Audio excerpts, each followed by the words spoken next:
બટાકા પૂરી આપણા મેડમ બનાવે છે, જોવો તમે ગરમા ગરમ.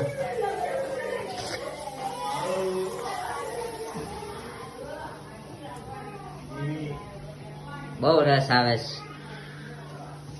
તમારા માટે જ બનાવી, કેમ કે તમે ભજીયા ખાતા નથી, તમને તીખા લાગે કે નહીં?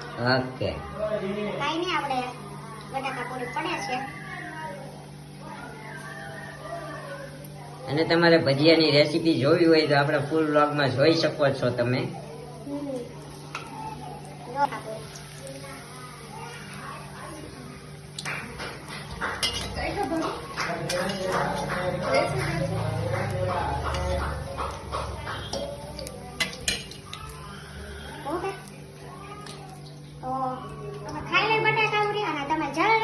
અને અમારો ફૂલ બ્લોગ જોઈ આવજો. નીચે ડિસ્ક્રિપ્શનમાં આપણે લિંક આપેલી છે, તો લાઈક શેર અને ફોલો કરવાનું ભૂલતા નહીં. Okay, bye bye.